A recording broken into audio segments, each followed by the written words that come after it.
Hey, BillO'Reilly.com premium members, welcome to the No Spin News. Monday, April 16th already, 2018. Take your country back. All right.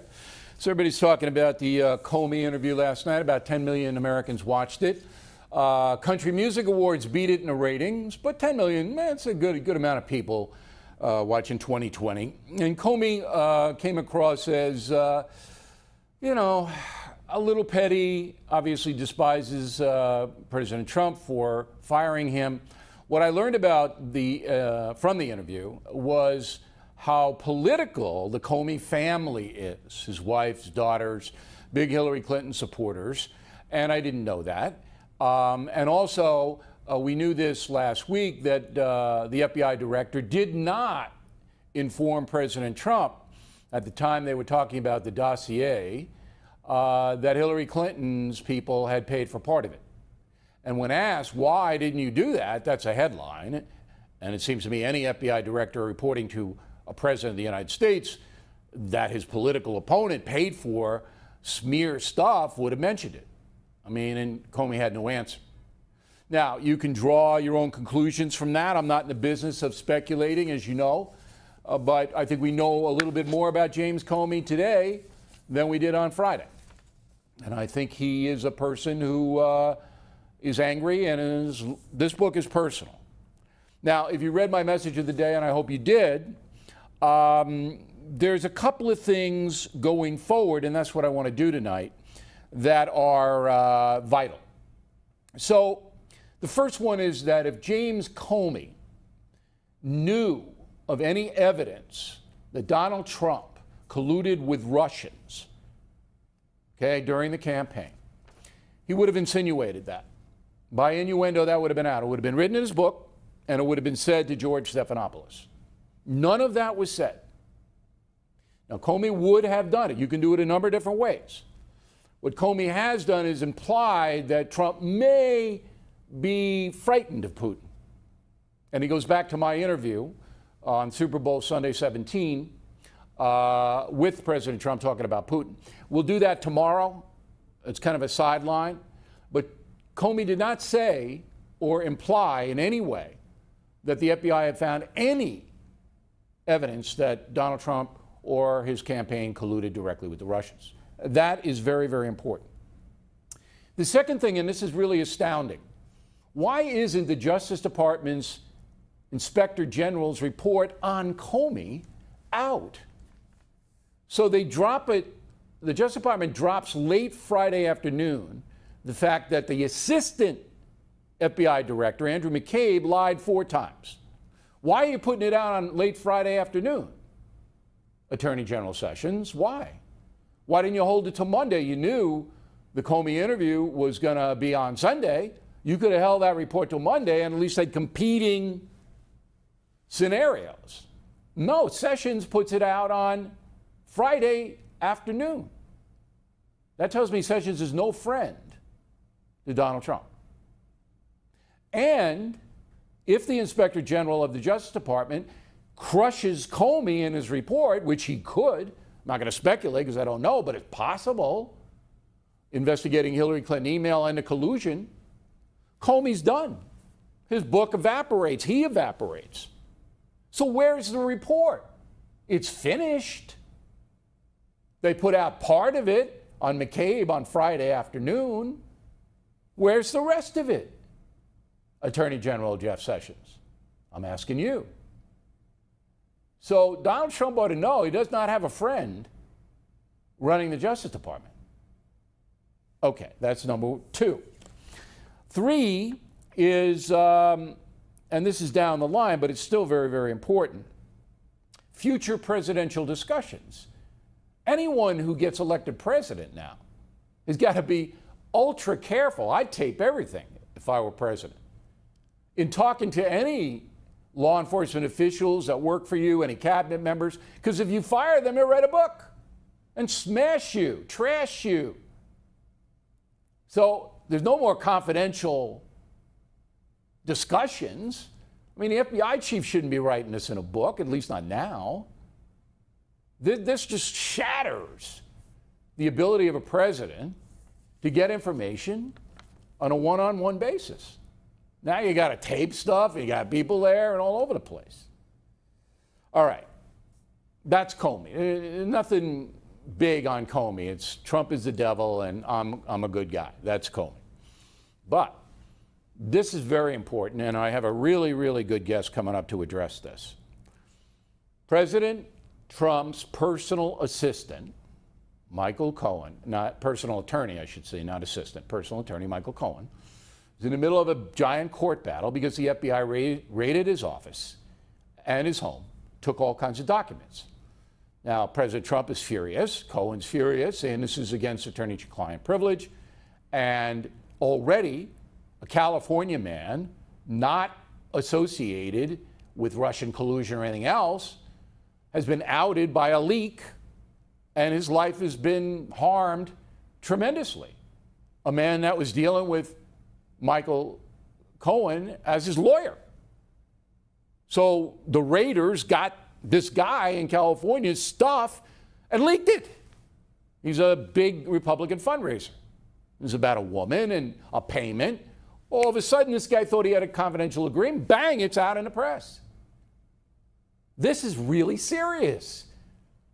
If the FBI and Justice Department go into any lawyer's office, get all the stuff, and then leak it to the press, I mean, nobody has any protections about anything.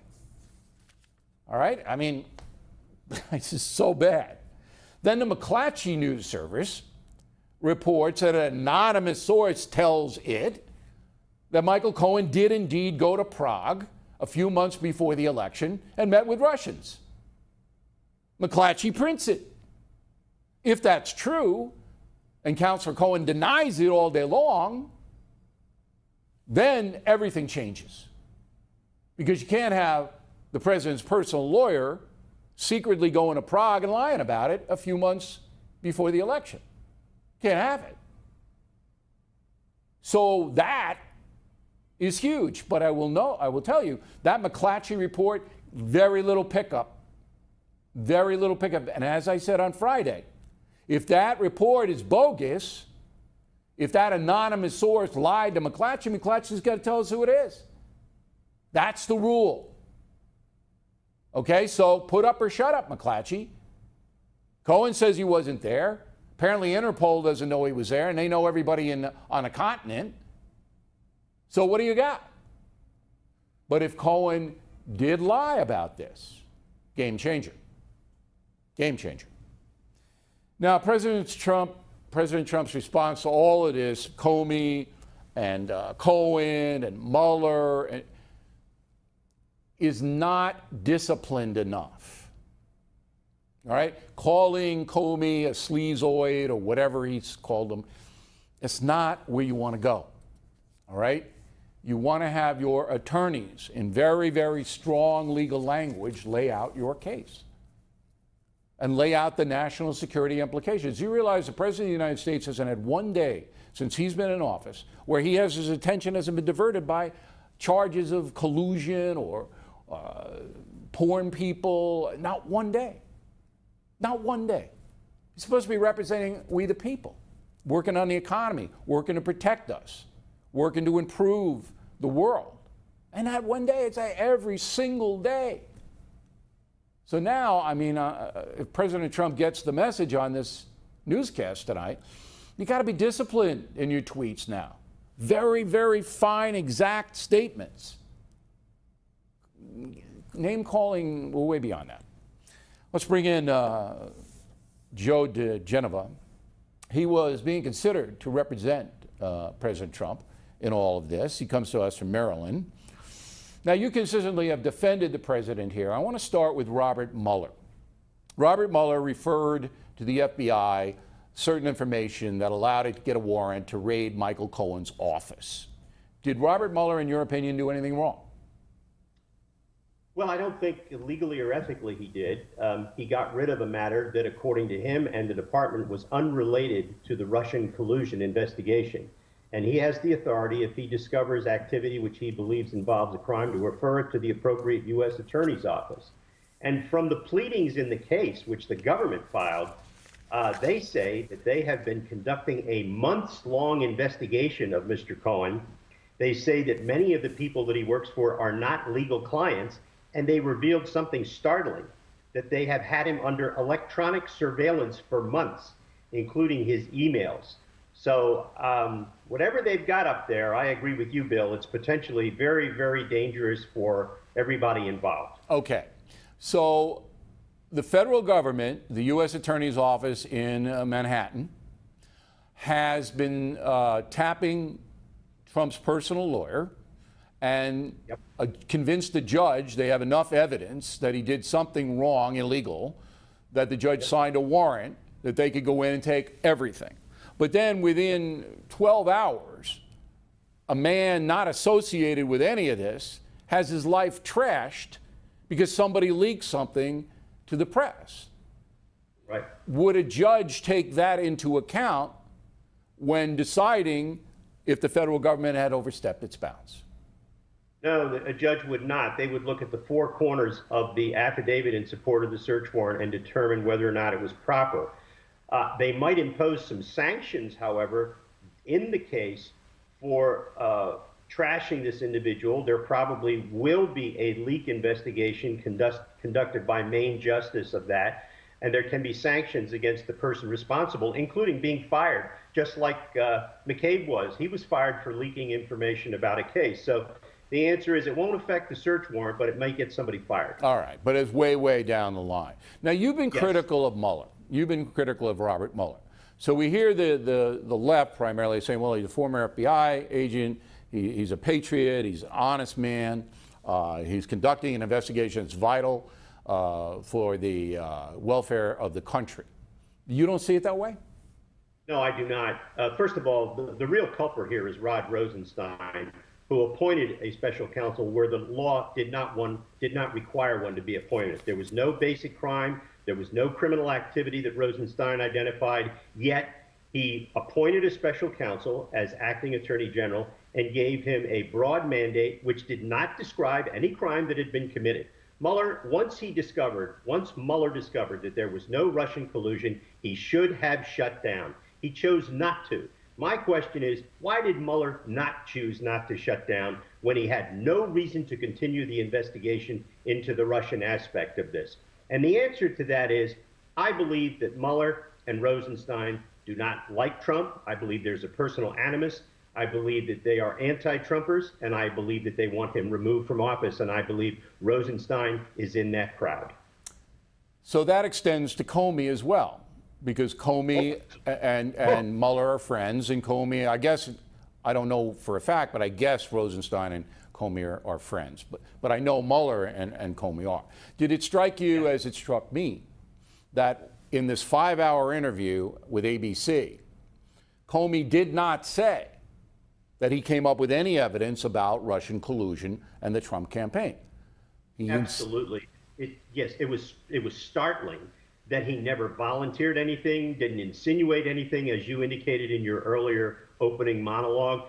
That is another reason why the continuation of this investigation into other areas is really outrageous. For the very reason you gave during your monologue, Bill, they have stolen 15 months of Mr. Trump's presidency. Not a day has passed when he has been diverted from his official responsibilities for the American people by this outrageous investigation. That is a shame, and it is something the American people need to think awfully deeply about, and I blame Rod Rosenstein for this entire thing, plus Jeff Sessions. He never should have accepted the Attorney General slot, knowing that he would have to recuse himself.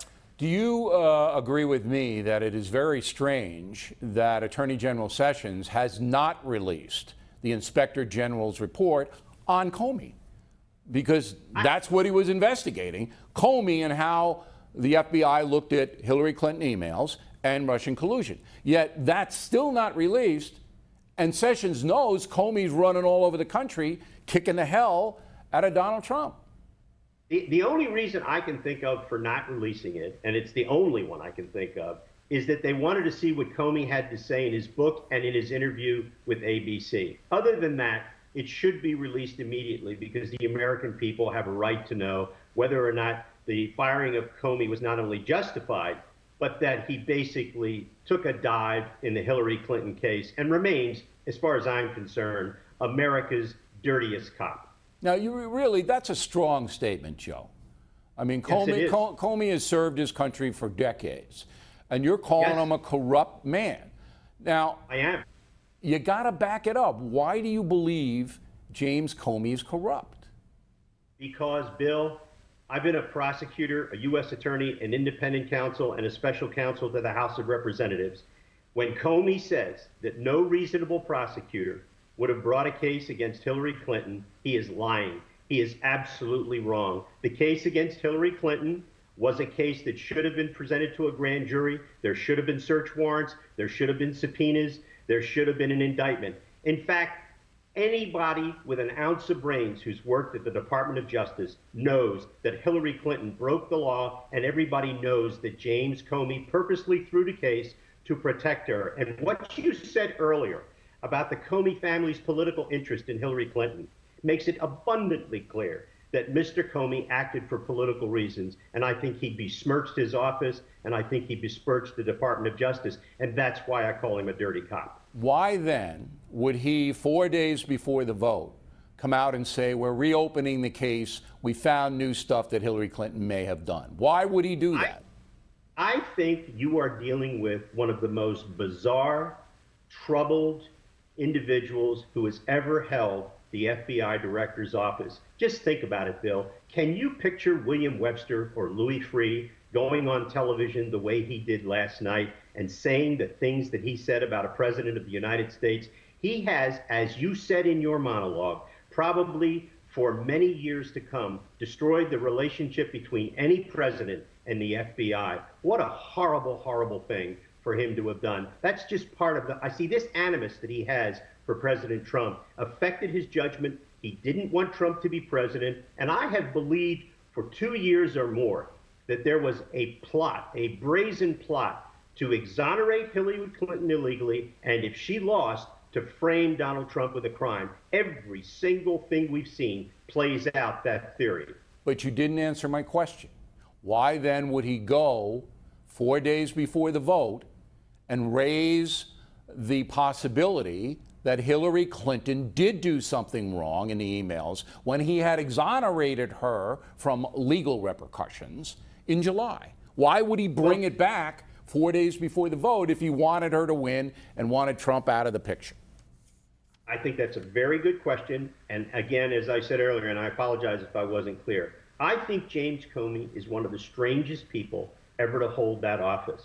And I can't get into his head. He thinks he can get into the president's head. I can't get into his head. I don't know why he did that. Maybe he didn't know what to do. But here's what he should have done. He didn't have to send a letter to the House of Representatives because, in fact, he lied. He never promised them that he would tell them if he had to take a look at new evidence. He could have examined that in private and never sent that letter in late October. And as it shows, he never should have sent that letter saying he was reopening. It's bizarre. I mean, it's all about him. Remember, everything that he did was about himself. If you look at that interview last night, it is the most self-absorbed, self-indulgent interview I have ever seen. I found it absolutely bizarre and frightening that someone with that brain was the head of the FBI.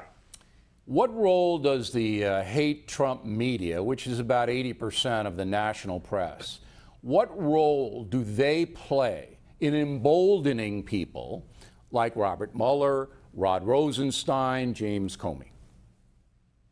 They are enablers. They are causing this because they want to cause it. This mainstream media loved Hillary Clinton. They wanted her to be president. They hated Donald Trump. And all you have to do is look at the videos of election night and see the crestfallen faces, the literal tears from some of the people on the set who couldn't believe when the president took Pennsylvania that it was over. There is an animus toward this president in the mainstream media that no politician in this country has ever suffered from. Last question. I say that if Michael Cohen did go to Prague and lied about it consistently and did meet with Russians, that Donald Trump, I don't think he's going to survive that. What do you say? I think he can survive it, but I think it would be a very serious development because if Michael Cohen went to Prague, lied about it, I don't know how he got into the country without anybody knowing. That would be really strange. But if he did, and he lied about it, it's most assuredly serious for him, from a public relations standpoint. We don't know what it means for the president, but it wouldn't be good. No. And at this point, Donald Trump can't fire Robert Mueller. I think he could dismiss Rosenstein if the IG report comes down on Rosenstein. Well, Rosenstein shouldn't be in this at all. He's conflicted. He wrote the letter dismissing Comey. He was a witness to conversations with the president and with Comey. What in the world is he doing in this case? He shouldn't be supervising Mueller at all. It should be somebody else. He's terribly conflicted in this matter. Do you think that Attorney General Sessions is looking out for Donald Trump at this point? You know what? I don't think so. And I don't think he knows what to do. I think Jeff Sessions, God bless him, I've known him since the 1980s when we were U.S. attorneys together, and I love the guy. But he seems to be out of his element and not knowing what to do. And it's pretty clear he loves giving speeches, and he's pretty good at it. But if I were the president, I mean, I just don't see what he's doing to help out the situation. Why would he release the McCabe stuff on Friday afternoon? Why would you do that and not hold it till Monday when you know you'll have competing narratives against Comey? I agree. Why would you do that? I would have done it on Monday, but maybe by some bizarre twist of logic, they thought if they got it out before Comey's interview, it might counter some of the things that he was already saying. done. It was already done. Yeah. Stephanopoulos had already taped it. He couldn't ask any questions about it. It just doesn't stack. I would not have done it. I would have waited. Do you think President Trump survives all this? Because I don't think it's going away. It's not going to go away, but he will survive. And that's because the American people eventually, and his poll numbers are now coming up above 51%. He will survive because the American people will not tolerate a coup d'etat, which this is. All right, Joe. We really appreciate your time and how busy you are. It's very nice of you to help us out. Thank you. Thank you, Bill. Great to be on. Thank you. All right, let's go to Syria real quickly. Looks like the strikes against the Assad regime on the chemical plants were successful. We don't know whether there's going to be any more action against Assad or Putin. There's some rumblings that the USA might slap more sanctions on Putin. At this point, if I had to bet, I'd say Trump won't do that. But whatever. Now, tomorrow on this broadcast, we are going to have a report on my interview with Trump and how James Comey used that with George Stephanopoulos. Now, ABC did not play that part of the interview. We will show it to you and discuss the implications. In Virginia, Thomas Jefferson's statue on his 275th birthday was defiled and vandalized. All right, the University of Virginia says it's disappointed in the action, but didn't condemn it. And Thomas Jefferson, under fire, he was a slave owner, as you know. Evidence says he did have an affair with Sally Hemings, who was an affair, bore some children, and that now is becoming the legacy of Thomas Jefferson. Not that he forged the Constitution along with James Madison or any of that. So the anti-American militants trying to besmirch Jefferson. This is a campaign. Read Killing England, and you'll know the true character of Thomas Jefferson. We don't sugarcoat anything, as you know. Barbara Bush, not doing well, congestive heart failure. I spent some time with Mrs. Bush a few years back, helping her with her literacy program in Florida while her son was governor of the state. Very intelligent woman, loves her country. I can't say enough things. She's 92 years old, been married to George H.W. Bush for 73 years. We got married in 1945. So Barbara Bush, a tremendous patriot. Our best and our prayers for the Bush family as she experiences her last days. Okay, we'll get some mail, and tomorrow's mail should be interesting. This is Lisa on a message board. Perhaps the Inspector General's report released Friday afternoon because it was known President Trump would be addressing the nation later that evening about the bombing of Syria. What's your take? This is from Lisa Rosati, Montreal, Canada. You know, I don't know. I don't know why it was released Friday afternoon. It just was not the best time for it, Lisa. I don't think it had anything to do with Syria, though.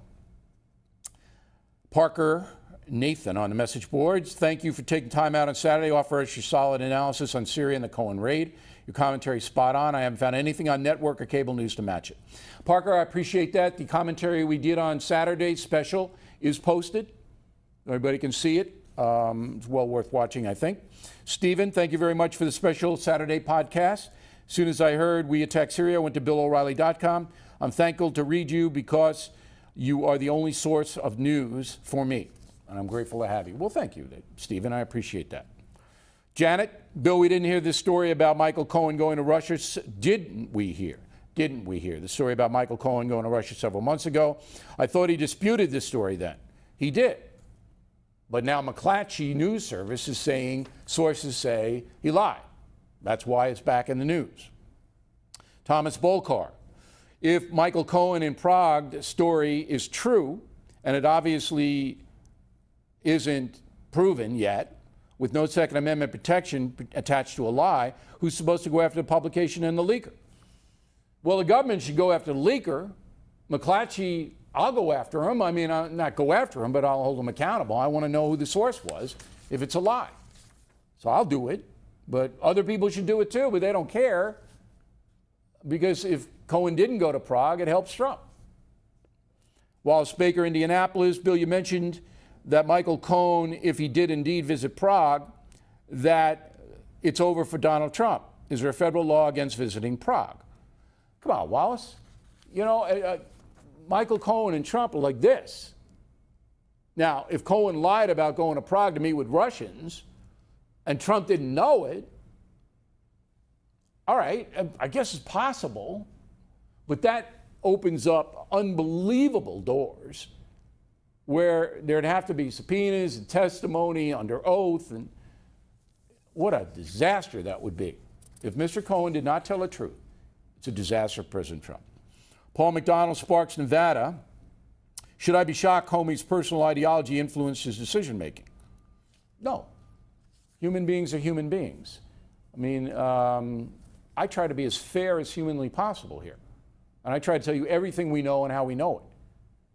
But am I surprised James Comey is who he is? No, I'm not. Teresa Wilkes, Sunset Beach, California. Bill, I remember the last time we had a special prosecutor during the Clinton administration. This country was so sidetracked and damaged. And then 9/11 happened. Good point. Making a good point, Teresa. Because you know Donald Trump's attention is divided here. Dr. Doug Friedrich, Carl Place, New York, out on Long Island. Now that the Justice Department has metaphorically declared war on President Trump, why can't he negate their weaponizing by pardoning Flynn, Manafort, and Cohen? He can, but it just will create more turbulence. And, I think Donald Trump may pardon some people. Rebecca Lennox, Camas, Washington. After hearing you mention your 2000 book, Culture Warrior, I ordered it from Amazon. I finished reading it today, was blown away at the accuracy of your analysis and predictions 12 years ago. Culture Warrior, I did lay it out for you. The only thing I didn't know was that they would come after me. I didn't know that. I wish I had. Antonio Esperanza, Huntington Beach, California. Looking out for the folks. Proved again this weekend with your podcast, Bill. Another reason why I am a premium member. Spread the word, Antonio. Okay? We have lots of new premium members, and we want you guys to spread the word. And this is the place. That interview with Joe diGenova, I'm not going to see that anywhere else. Not like that. Next Saturday, this coming Saturday, I'll be in Washington, D.C. at the Trump Hotel doing a benefit for FLAG. All right? This is a new organization, brand new, that brings history to the urchins, to America's children. Very, very worthy. All right, so come, I'll do the keynote address. Come see me if you're in the area. It'll be a good night. Take Your Country Back bumper stickers. We got them for you. No Spin Mom mugs. Mother's Day. We got them for you. Then No Spin Dad for Father's Day. They're beautiful mugs. You'll love them. Old School, Killing Jesus Together. 2 books, $15. And I'll sign Old School for you if you order it. Free. What a guy, right? Okay, I hope you enjoyed the podcast. We got a busy, busy week. Tomorrow we'll give you the Comey interview that did not show on ABC that pertains to us directly. So thanks for being premium members, and we'll see you then.